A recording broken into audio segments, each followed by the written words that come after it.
Bon après-midi à tous. On est heureux de se retrouver, même sous ce temps fâcheux où nous avons dû nous abriter de la pluie. J'espère que vous avez pris un bon petit déjeuner, pas trop arrosé. Je me souviens d'avoir donné une série de conférences à Pau, et c'était très tôt après le petit déjeuner. Il faisait bien sûr très chaud, la température était bien différente de ce qu'elle est dans cet après-midi du jeudi de l'Ascension, et j'ai eu un auditoire comme jamais je n'en ai eu avant. Tout le monde appréciait ma prédication. Devant moi, je voyais les têtes qui approuvaient, qui descendaient, qui remontaient. Tout le monde approuvait, dans un demi-sommeil bien sûr, la prédication.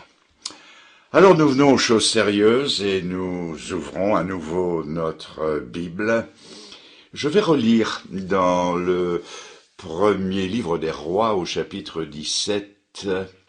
J'attends que vous ayez ouvert votre Bible.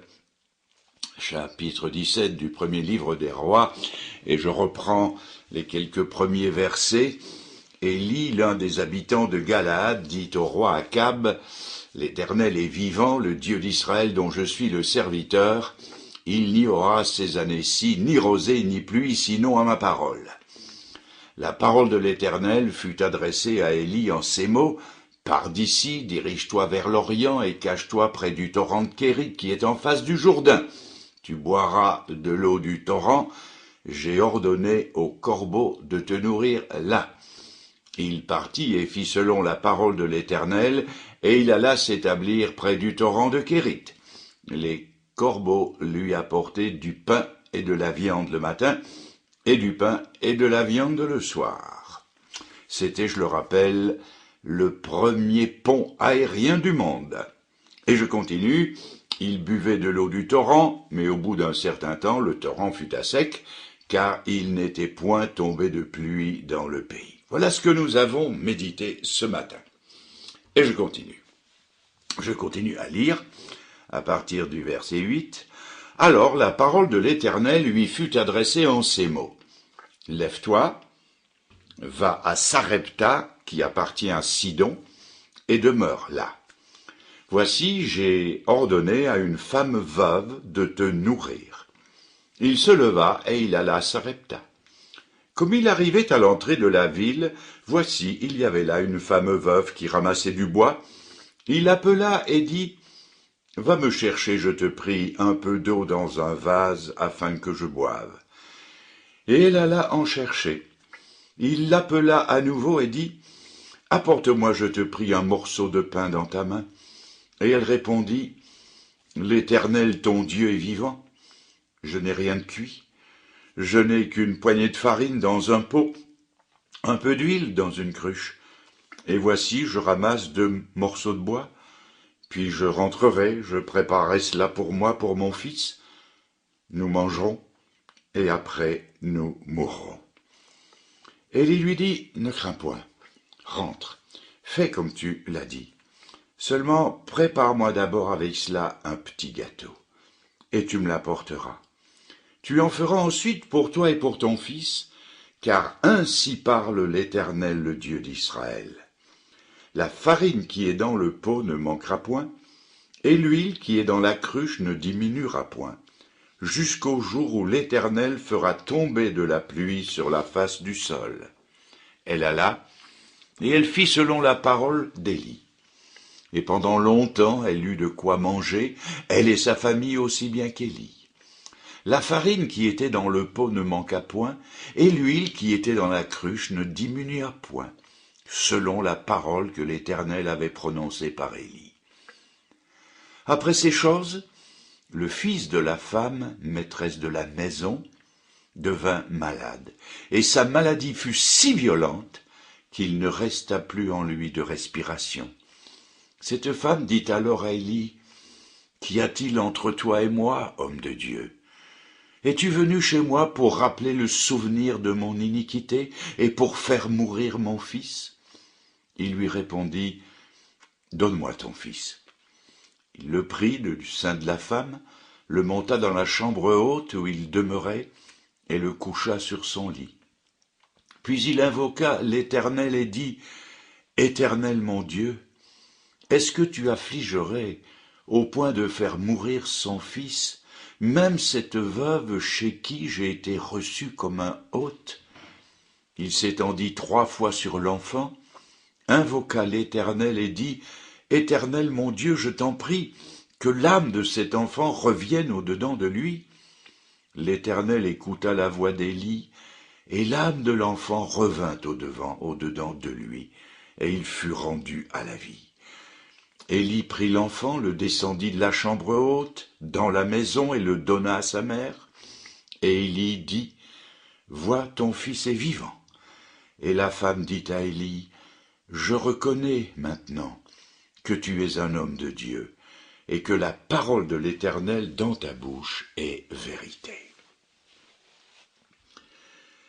C'est la question de la veuve qui va retenir toute notre attention cet après-midi. Toute la prédication va pivoter autour de cette question. Homme de Dieu, es-tu venu chez moi pour... Eh bien, pourquoi Élie est-il allé à Sarepta? Mais avant de répondre à cette question, nous allons nous en poser une autre et nous demander pourquoi Élie n'est pas resté au torrent de Kérit. C'était l'Éternel qui l'avait conduit là. Et nous avons vu que tout dans la bénédiction qu'il avait reçue pivotait autour de ce petit mot de 2 lettres, là. Il était béni de Dieu parce qu'il était là où Dieu voulait qu'il soit. Si donc Dieu l'y avait conduit, il devait s'y trouver bien. La solitude devait être propice à la méditation. Et le Dieu qui allait remplir la cruche d'huile pouvait aussi conserver un filet d'eau dans le torrent, et si même l'eau du torrent allait tarir, les corbeaux, outre le pain et la viande qu'ils apportaient matin et soir, pouvaient très bien lui apporter de l'eau. Alors, pourquoi Élie n'est-il pas resté au Kérit et est-il allé plus loin? La réponse est simple. Dieu nous appelle rarement à quelque chose de définitif. Il ne pouvait rien y avoir de stationnaire dans la vie d'Élie, pas plus que dans la nôtre. Une expérience avec Dieu en appelle toujours une autre, qui sera le complément de la première. Notre Dieu, sachons-le, est un Dieu de mouvement. Au désert, l'Éternel n'a pas fait faire à Israël du surplace pendant 40 ans. Il les a fait voyager pendant 40 ans. Dieu craint pour nous l'ankylose spirituelle.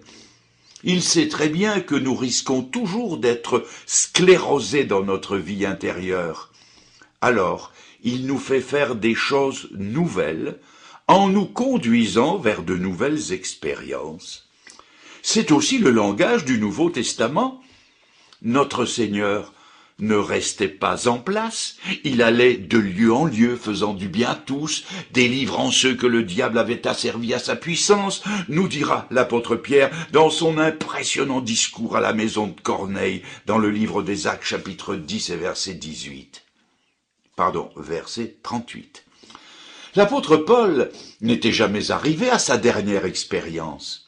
Même à un âge avancé, il disait « Je fais une chose, oubliant les choses qui sont derrière, je tends avec effort vers celles qui sont devant. » Il y avait une progression constante chez Paul.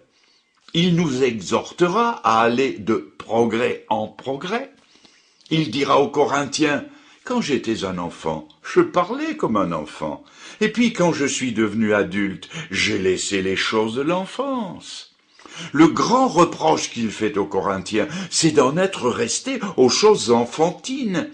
Il leur dit « Je vous ai donné du lait et non pas de la viande, parce que vous n'étiez pas capables de la supporter. » Ils en étaient restés au régime lacté. Notre Dieu veut toujours que nous allions plus loin. Le frère Ralph Chalice a écrit un livre intitulé « Si tu veux aller loin ». Et Dieu veut que nous allions plus loin. Élie aurait pu rester au torrent de Kérit. Il aurait pu ne pas obéir aux impulsions intérieures du Saint-Esprit et à la parole de Dieu. Et je crains que, comme les Corinthiens, beaucoup de chrétiens aujourd'hui n'en restent au Kérit de leur vie. Souvenez-vous du père d'Abraham, il s'appelait Térak, si je me souviens bien. Il a fait dans sa vie une expérience, une grande expérience, mais il n'est jamais allé plus loin. Il est sorti d'Ur en Chaldée, et il est allé vers la terre promise, mais il s'est arrêté à Charan. Et il n'y a plus rien eu à faire. Il en est resté là, il n'a pas voulu aller plus loin, il est mort à Charan. Certains aussi, dans leur vie spirituelle, sont allés jusqu'à Kérit, jusqu'à Charan, et ne sont pas allés plus loin. Ils ont fait une expérience bénie avec Dieu, mais ils n'en ont pas fait une deuxième, ni une troisième ou une quatrième.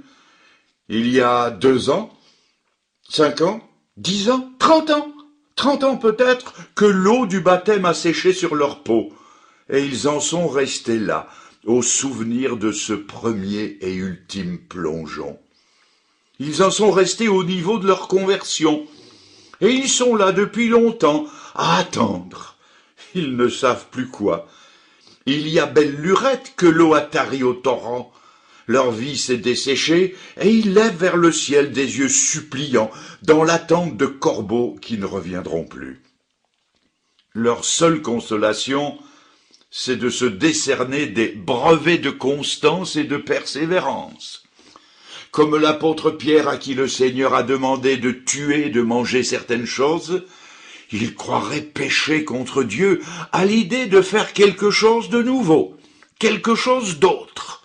En fait, il croit au Dieu vivant qui a l'immobilité et la fixité des idoles.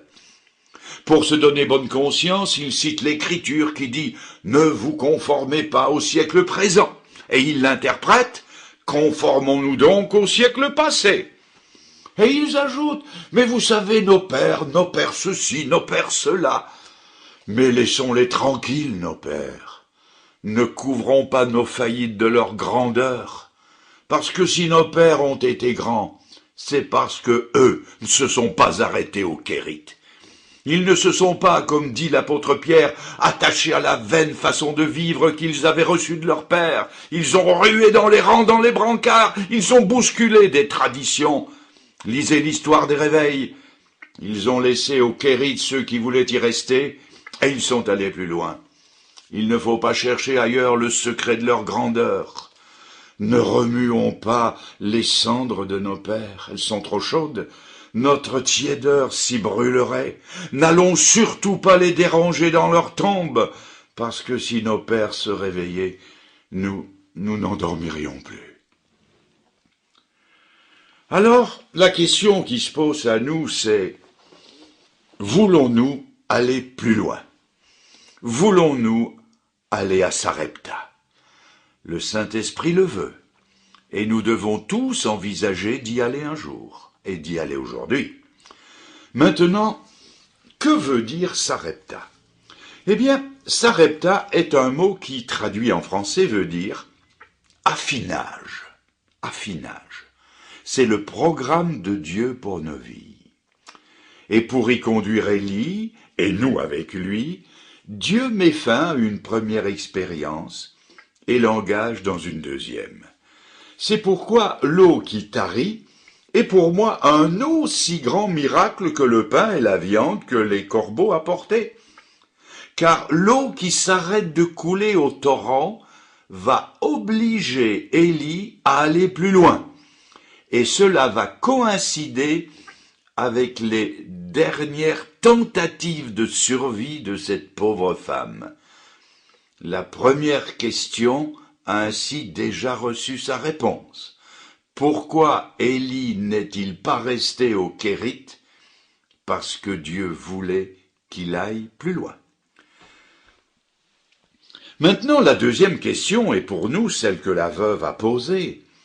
Homme de Dieu, es-tu venu ici pour... Pourquoi? Eh bien, il est venu pour elle.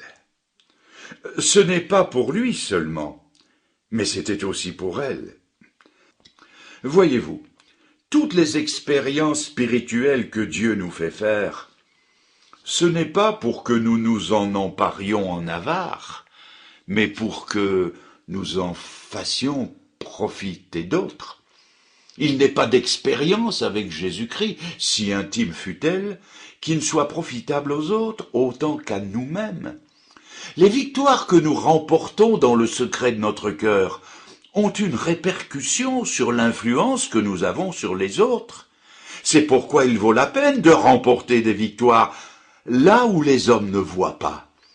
Dieu en tire sa louange, nous en tirons un bienfait, et les autres un avantage, car la Bible dit en Romains 14, verset 7 que nul ne vit pour lui-même. Le livre des Proverbes au chapitre 16 et verset 4 dit que Dieu a tout fait avec un but. Par exemple, quand Dieu sauve quelqu'un, il n'arrête pas son salut à lui-même. Nous ne sommes pas sauvés pour simplement être sauvés, mais pour le partager avec d'autres. C'est la même chose en la sanctification. Si nous nous sanctifions, c'est pour que les autres en bénéficient aussi. Et le Seigneur Jésus lui-même a dit « Je me sanctifie moi-même pour eux ». Lui qui était le Saint Fils de Dieu, il se sanctifiait, il se séparait encore en vue d'en faire bénéficier les autres. Ainsi, si Élie est allé à Sarepta, c'était pour lui, mais c'était aussi pour elle. Et dans cette occasion, Dieu va se révéler comme le Dieu des extrémités, des situations sans issue et sans espoir. Cette femme touchait le fond. Elle était au dernier acte de sa vie, elle n'avait plus qu'un morceau de bois, elle allait préparer un dernier repas, et puis elle et son fils allaient attendre la mort. Elle le dit, elle le sait, elle est condamnée, et il s'est fait un grand silence dans sa vie, ce silence qui précède les grandes catastrophes, où le temps est comme suspendu et où les secondes fatales s'égrènent. Il ne lui reste plus que quelques heures à vivre, et il se passe alors une chose bouleversante. Dieu lui demande le peu qui lui reste, comme si ce peu, c'était encore trop. Il ne lui reste qu'un peu d'eau, et au travers de son serviteur, Dieu lui dit « Donne-moi à boire ». Il ne lui reste qu'un petit repas, et Dieu lui dit « Donne-moi ce repas ». Il ne lui reste que son fils, et elle s'entendra dire « Donne-moi ton fils ». Les dernières choses auxquelles, de la façon la plus légitime, elle s'attache, elles lui sont demandées. Qu'est-ce que Dieu veut dire? Eh bien, Dieu veut dire ceci. Donne-moi ce à quoi tu t'attaches encore et qui ne peut pas te sauver. Donne-les-moi et sois sauvé tout de suite. Voilà le raisonnement de Dieu. Mes amis, vous savez comme moi que quand Dieu sauve, il le fait toujours au dernier acte de notre vieille vie. Et Dieu veut qu'elle y arrive plus vite. Quand Dieu sauve un homme, il le sauve quand cet homme n'a plus rien et ne peut plus rien. Et il veut que tout de suite elle n'ait plus rien pour qu'il puisse la bénir. Chaque expérience que nous faisons est la répétition de celle-ci, que ce soit pour le salut, que ce soit pour la sanctification ou que ce soit pour le service. Ce n'est jamais avant d'avoir perdu notre vie que nous la retrouvons. L'apôtre Paul, d'ailleurs, avant de pouvoir dire « Christ vit en moi », a dû dire « Je suis crucifié avec Christ, mort d'abord, arrivé au bout du rouleau ». Et ce n'est qu'à ce moment-là que Dieu bénit. Et si parfois dans notre vie, Dieu nous demande ou nous arrache des choses auxquelles nous tenons tellement. C'est afin que, arrivant plus vite au bout de nous-mêmes, nous arrivions plus vite dans la bénédiction de Dieu. Troisième question. Pourquoi donc Élie est-il venu à Sarepta? Il y est venu pour elle, pour la faire naître à la fois au Dieu vivant et vrai, le Yahvé d'Israël.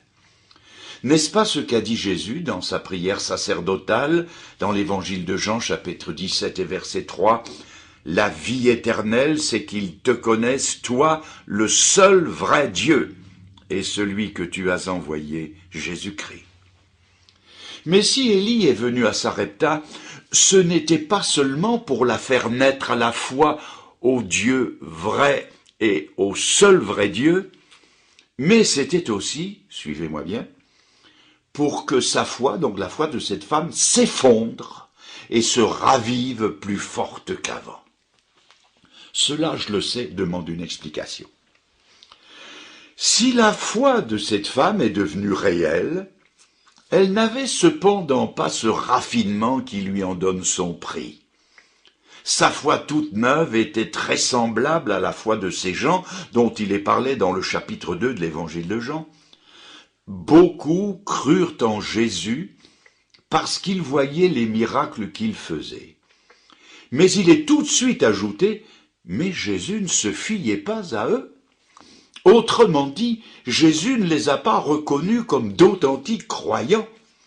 Eh bien, c'était un peu le cas de cette femme. Elle vivait dans l'euphorie du miracle, de la cruche d'huile qui ne désemplissait pas et du pot de farine qui ne se vidait pas.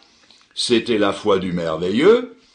C'était beau comme un conte de fées, mais c'était tout aussi fragile, comme l'est aussi la foi qui naît d'une intervention spectaculaire, d'un beau discours, d'un miracle signalé. C'est une foi extrêmement fragile. Et si vous aviez demandé à cette femme si elle retournerait un jour aux idoles de son peuple, elle vous aurait dit « Jamais ! Maintenant je suis convertie, j'appartiens à l'Éternel, le Dieu d'Élie, le seul Dieu vivant et vrai. » Elle vous aurait peut-être même cité cette phrase fameuse de l'apôtre Paul, « Je sais en qui j'ai cru ». Ah, mes amis, cette phrase, je l'ai parfois entendue de jeunes convertis qui ont aussi dit « Je sais maintenant qui j'ai cru ». Et chaque fois que je l'ai entendue, j'ai tremblé pour eux. Savez-vous pourquoi? Parce que quand l'apôtre Paul a dit cette phrase, il n'était pas au bout de sa vie chrétienne. Il était à la fin. Ce n'était pas une foi dont il disait qu'elle était à toute épreuve, mais c'était chez lui une foi qui avait été mise à l'épreuve. Et ayant été mise à l'épreuve, il pouvait alors dire « Je sais en qui j'ai cru ». D'ailleurs, avec devant elle la cruche d'huile qui ne désemplissait pas, il lui était facile de dire triomphalement « Je sais en qui j'ai cru ». Mais avec le cadavre de son fils devant elle, où est sa belle foi de tout à l'heure? C'est comme l'apôtre Pierre, qui dans une superbe confession de foi dit « Seigneur, je suis prêt à aller avec toi en prison et à la mort ». Mais où était passée sa foi devant les serviteurs du souverain sacrificateur quand on lui a dit « Toi aussi tu étais avec cet homme ». Il a dit non, une première fois, et une deuxième fois, et une troisième fois. Où étaient les belles paroles qu'il avait prononcées quelques heures auparavant? Sa foi a craqué. De même, que dit maintenant cette femme? Elle dresse contre son bienfaiteur un doigt accusateur.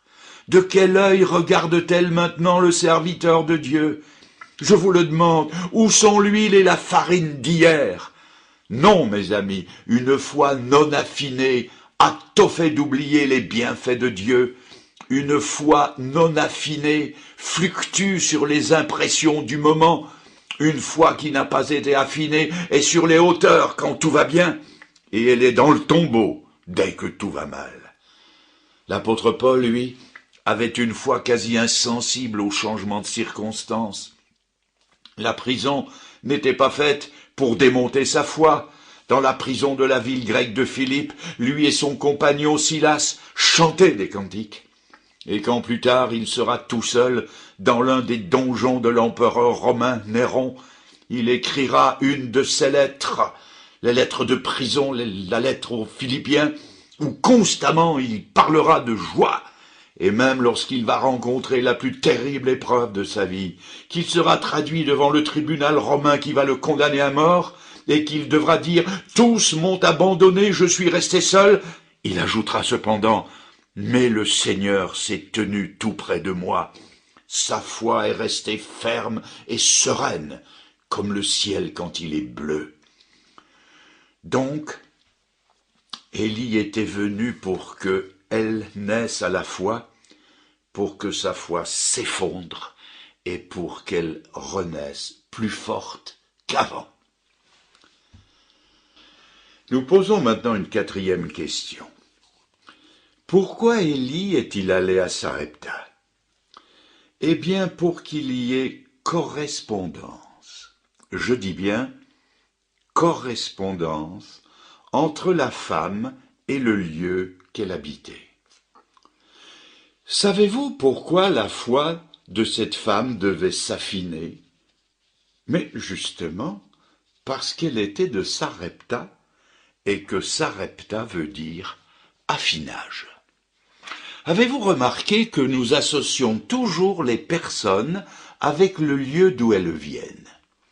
Et nous nous attendons à ce qu'il y ait correspondance entre le lieu et la personne.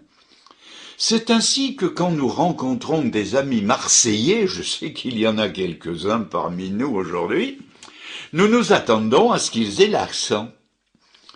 Nous comprendrions mal et nous serions déçus qu'il n'y ait pas un peu de soleil dans leur langage. Il doit nécessairement y avoir correspondance. C'est vrai quand on rencontre des gens de Touraine qui se targuent de parler le français le plus raffiné avec le meilleur accent. On s'attend à ce qu'ils aient maîtrisé leur syntaxe. Il doit y avoir une correspondance, un affinage linguistique. Et de même, quand les gens de l'extérieur nous regardent, nous côtoient et nous écoutent, il est normal qu'ils s'attendent à ce que nous ne soyons pas moins grands que notre profession de foi. En outre, le nom de chrétien que nous portons aussi celui de citoyen des cieux. Est-ce qu'il y a correspondance? Dites-moi, chez cette femme, qu'est-ce que le mot Sarepta représentait dans sa vie? Ça ne représentait rien. Elle avait vécu toute sa vie à Sarepta sans que jamais il y eut correspondance entre elle et sa ville. Et même quand elle est venue à la connaissance du vrai Dieu, il n'y avait aucune réciprocité. Or, Dieu voulait que Sarepta ait une résonance de vérité dans sa vie, comme dans la nôtre. Qu'il y ait une telle identité entre les deux qu'il fut désormais impossible de la voir sans comprendre, sans se rendre compte qu'elle était de Sarepta. Et après cette expérience, qui était aussi une épreuve, cette femme pouvait affirmer « Je suis doublement de Sarepta ». Une première fois parce que j'y suis né, une deuxième fois parce que c'est vrai dans ma vie de foi qui, elle aussi, a été affinée. Nous aussi, bien-aimés frères et sœurs en Christ, nous sommes chrétiens et nous en sommes fiers, nous sommes citoyens des cieux, mais dites-moi, est-ce que comme pour elle, c'est vrai deux fois? Une première fois parce que nous sommes nés de nouveau, et que notre vraie patrie c'est le ciel, et une deuxième fois parce que cette vie du ciel a pris une place authentique dans notre façon d'être sur cette terre.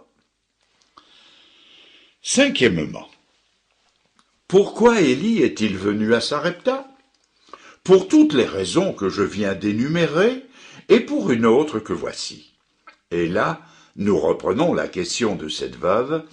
Es-tu venu chez moi pour rappeler le... Quoi? Es-tu venu chez moi pour rappeler, eh oui, le souvenir de mon iniquité? Voilà l'affinement qui manquait à sa vie. Dans la vie de cette femme, il manquait un élément capital. Elle avait une foi sans repentance, une foi qui la laissait intacte quant à son passé et grevée d'hypothèques quant à l'avenir. Une foi née du merveilleux qui n'a pas été précédée d'un labourage profond, d'un exercice de cœur et d'une conviction de péché. Or, Dieu tient à la repentance, il la veut, et il va s'arranger pour qu'elle vienne. Souvenez-vous des frères de Joseph, ce Joseph qu'ils avaient jeté dans une citerne vide et qu'ils avaient vendu à une caravane d'Arabes qui passait par là. Bien des années plus tard, quand ils se présentent devant le premier ministre du Pharaon, qui n'est autre que leur frère Joseph qu'ils ne reconnaissent pas, ils se font passer pour des braves gens, nous sommes des honnêtes gens. Et Dieu, qui tient à ce que la repentance vienne, leur met des bâtons dans les roues, tant et plus. Et tout à coup, alors qu'ils sont là à discuter entre eux, le souvenir de ce qu'ils ont fait 20 ans plus tôt remonte à la surface, et ils passent par une repentance profonde, et ce n'est qu'à partir de ce moment-là que Dieu peut réellement les bénir. Souvenons-nous que si Dieu a conduit Israël pendant 40 ans dans le désert, c'était pour que le peuple connaisse les choses qu'il y avait dans son cœur. Et nous avons tous besoin de savoir ce qu'il y a dans notre cœur.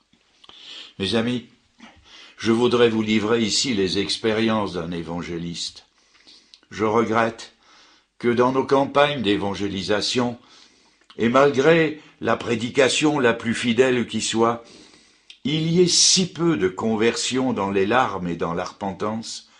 Je vois avec tristesse des gens lever la main pour dire qu'ils se convertissent à Christ, et c'est tout juste si ce n'est pas en riant et en chantant qu'ils le font. Non, non, on n'entre pas dans le royaume de Dieu en riant et en chantant, mais sinon en pleurant, tout au moins dans le brisement que provoque la repentance des péchés passés. Certes, je n'oserais pas dire qu'ils ne sont pas sauvés, mais je remarque que tout au long de leur vie, ça ne marche pas. Ils ont toujours besoin de cure d'âme, ils ont toujours besoin d'un soutien spirituel, toujours besoin d'un conducteur de leur foi, parce qu'ils n'ont pas fait l'expérience décisive de la repentance par la conviction de péché, et n'ayant pas été brisés une bonne fois, Dieu est obligé de les casser tout au long de leur vie. Quand l'apôtre Paul a été terrassé sur le chemin de Damas, ça a été fait une fois pour toutes. Combien de serviteurs de Dieu, de grands prophètes de Dieu, ne pourraient-ils pas dire, oui, c'est vrai, lorsque je me suis converti, j'ai pleuré sur mes péchés. J'ai saisi le salut de Dieu comme un noyé saisit une bouée de sauvetage. Je ne me suis pas converti dans la joie, mais dans les larmes. Quand le travail de labourage de l'âme est fait une bonne fois pour toutes, croyez-moi, on n'a plus jamais à y revenir. Ah, mes amis, le passé, ce passé-là n'est jamais mort, et il revit toujours. Il ressurgit à la première épreuve, tant qu'il n'a pas été confessé aux pieds du Seigneur Jésus.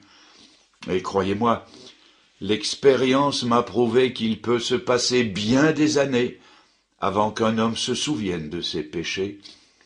J'ai connu des chrétiens qui ont dû attendre leur lit de mort pour se souvenir de leurs iniquités, et ça a été le terrible réveil avant le grand sommeil. Je le répète, Dieu la veut, cette repentance, et il s'arrangera pour qu'elle vienne. Chez certains, elle vient avant la conversion, c'est la norme. C'est Jean-Baptiste qui vient d'abord avec le message de repentance pour préparer les cœurs à prendre le chemin du Seigneur. Chez d'autres, repentance et foi viennent simultanément. Et dans d'autres cas, hélas, la repentance vient après. Mais Dieu veut qu'elle vienne afin que nous puissions nous frapper la poitrine à temps, afin que nous puissions nous juger à temps, afin, dit l'apôtre Paul, de ne pas être jugés avec le monde. Je vais maintenant poser une question. Est-ce qu'un chrétien peut vivre sa vie chrétienne pleinement avec un péché non jugé? Vivre, c'est beaucoup dire. Disons qu'il peut vivoter, mais il ne peut pas entrer dans la plénitude de Dieu, et il traînera avec lui toute sa vie une lourde hypothèque qui l'empêchera de saisir la bénédiction de Dieu. Ce que Dieu veut, c'est lever l'hypothèque dans la vie de cette femme comme dans la nôtre, et la faire entrer immédiatement dans la pleine étendue de sa bénédiction. Eh bien, si c'est à ce prix que je dois entrer dans la bénédiction de Dieu, je vais dire, et vous allez dire avec moi, que ce terrible souvenir vienne et qu'il vienne sans tarder, car au travers de mes larmes, je pourrai encore l'accueillir comme une délivrance et la mettre au nombre de mes bénédictions. Sixièmement, être nourri par une veuve et qui de surcroît était pauvre, il y avait là de quoi humilier le grand prophète d'Israël. Mais, voyez-vous, frères et sœurs, Dieu veut que l'humilité habite dans tous les grands caractères. Dans le livre des Proverbes, il est écrit « L'humiliation précède la gloire ». Élie ne fut vraiment grand que lorsqu'il consentit à être petit et à prendre la nourriture du bec des corbeaux, puis de la main de la veuve. S'il est un péché capital sur lequel Dieu ne passera jamais dans le ministère de ses serviteurs, c'est l'orgueil. Et je bénis Dieu de ce que, immédiatement après ma conversion, alors que j'étais, et le mot n'est pas trop fort, alors que j'étais pourri d'orgueil, Dieu n'a pas attendu 3 mois pour me casser complètement. Et croyez-moi, ça a été terrible. C'est une épreuve qui a duré des années. Mais si Dieu ne m'avait pas brisé, il aurait été obligé de me mettre sur la touche. Alors le Seigneur veut, et il s'y emploiera pour que, je le répète, l'humilité habite dans tous les grands caractères. Septièmement, Élie est venu à Sarepta parce que si, au torrent de Kérit, il avait appris la leçon de la dépendance des corbeaux, quand les corbeaux sont partis, il ne leur devait rien, puisqu'ils n'étaient après tout que des corbeaux. Mais après avoir appris la dépendance, ici à Sarepta, il va apprendre la grande leçon de l'interdépendance, où la veuve ne vivra que par lui et lui par elle. Celui qui fait le miracle et celle qui en vit tirent leur subsistance du Seigneur et l'un de l'autre. Et cela préfigurera l'interdépendance du corps de Christ, où la tête ne peut pas dire aux pieds « parce que tu n'es qu'un pied, j'ai pas besoin de toi », où l'œil ne peut pas dire à la main « parce que tu n'es qu'une main, je n'ai pas besoin de toi ». Cela veut dire que nous avons tous besoin les uns des autres. Le plus grand a besoin du plus humble, je répète là, le plus grand a besoin du plus humble et vice-versa. Dans l'assemblée, dans l'église où nous sommes, il n'est pas un membre de cette assemblée, de cette église, qui doit être rejeté ou méprisé. Il a sa place dans le corps de Christ. Élie est aussi venu à Sarepta pour être comme son maître. Lui qui était riche, le maître, il s'est fait pauvre. Lui, Jésus, qui possédait tout l'or du monde, 1000 troupeaux sur les montagnes, la Bible dit qu'il était suivi de quelques femmes qui l'assistaient de leurs biens. Et la Bible nous apprend que le serviteur n'est pas plus grand que son maître. Et si Jésus a dépendu de quelques femmes, Élie aussi a dû dépendre de cette veuve de Sarepta. Élie est aussi venu à Sarepta pour que Jésus puisse dire quelques siècles plus tard ce qui est écrit dans l'évangile de Luc.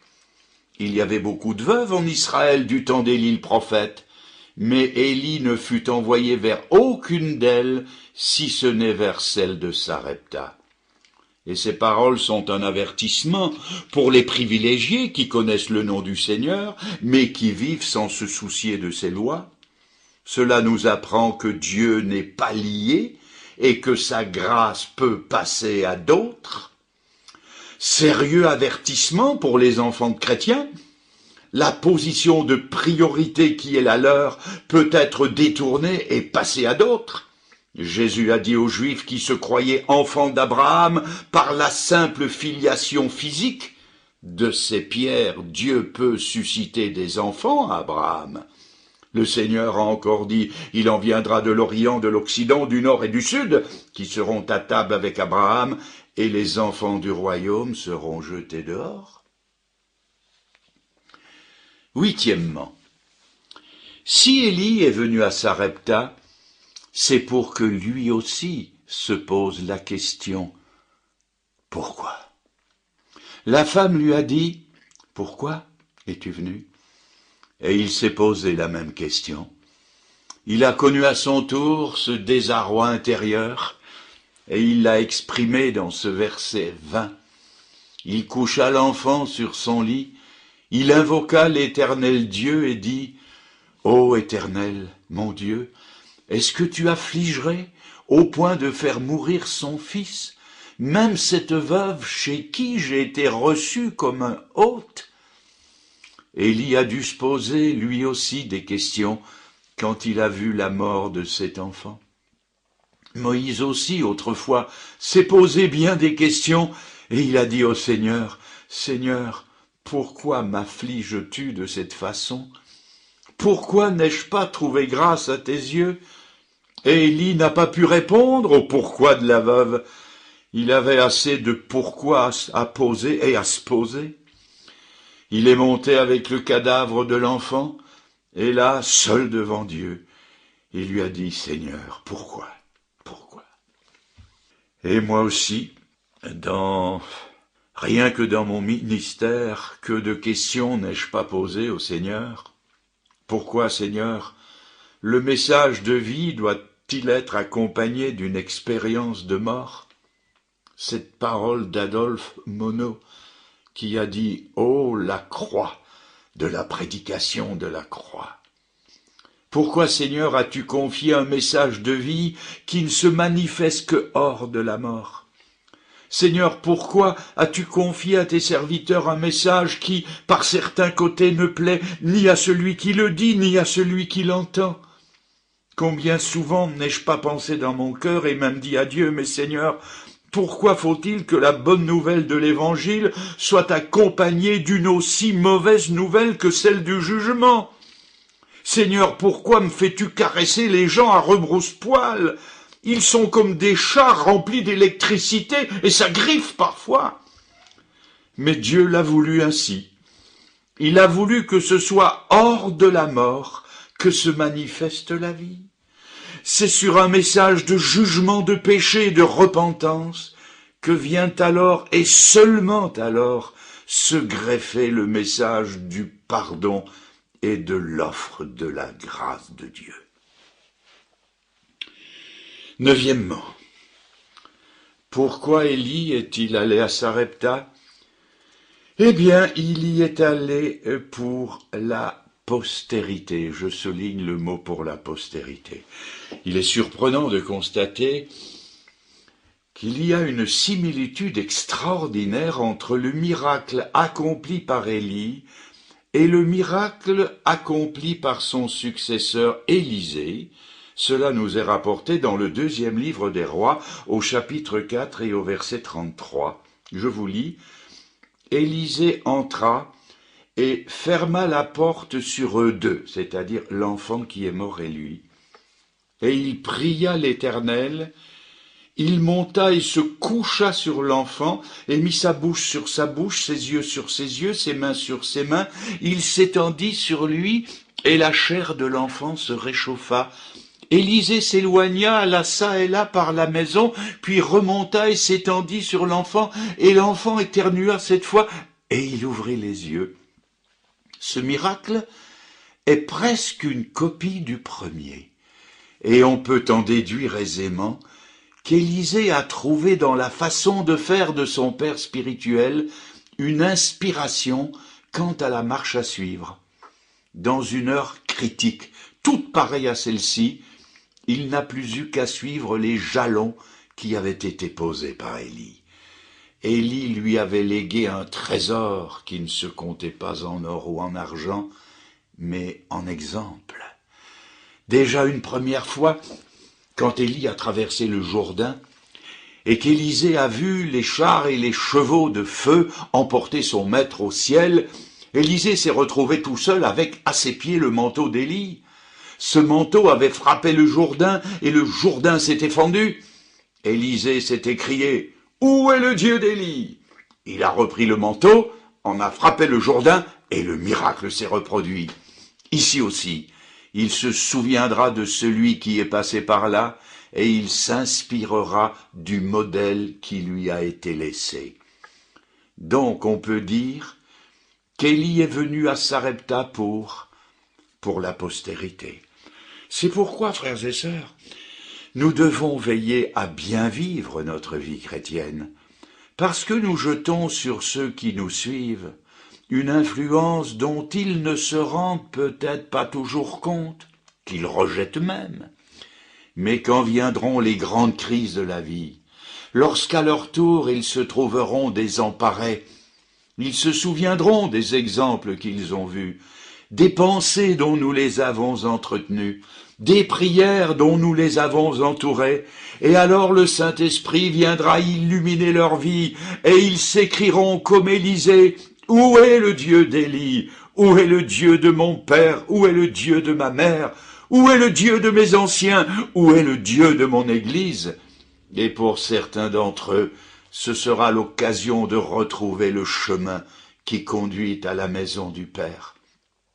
Jésus nous a laissé un modèle, est-il écrit, pour que nous suivions ses traces, pour recevoir l'illumination, pour savoir ce qu'il faut faire. Après 20 siècles, des millions d'hommes regardent encore à Jésus-Christ pour savoir comment se conduire dans les circonstances difficiles de la vie. Nous arrivons à la fin de cette étude, à la fin de cette journée de l'Ascension. Avec la veuve, nous avons posé la question « Pourquoi es-tu venu ici ?» Nous avons vu, je récapitule, nous avons vu qu'Élie est allé à Sarepta par obéissance à un Dieu de mouvement. Deuxièmement, qu'il y est venu non pas pour lui seulement, mais pour elle, pour qu'elle naisse à la fois au Dieu vivant et vrai. Troisièmement, pour que la foi de cette femme s'effondre, puis s'affine. Quatrièmement, pour qu'il y ait correspondance entre elle et le lieu qu'elle habitait. Cinquièmement, pour lui révéler l'iniquité de sa vie et lever les hypothèques qu'elle traînait avec elle. Sixièmement, pour qu'Élie apprenne la leçon de l'humilité. Septièmement, pour qu'Élie expérimente plus que la dépendance, mais l'interdépendance. Huitièmement, pour se poser à son tour la question « Pourquoi ?» Neuvièmement, pour la postérité. Nous allons poser une 10e et dernière question. Pourquoi Élie est-il allé à Sarepta? Le livre des Proverbes nous dit que Dieu a tout fait avec un but, et ce but nous est rapporté dans la première lettre aux Corinthiens au chapitre 10. Toutes ces choses leur sont arrivées pour nous servir d'exemple.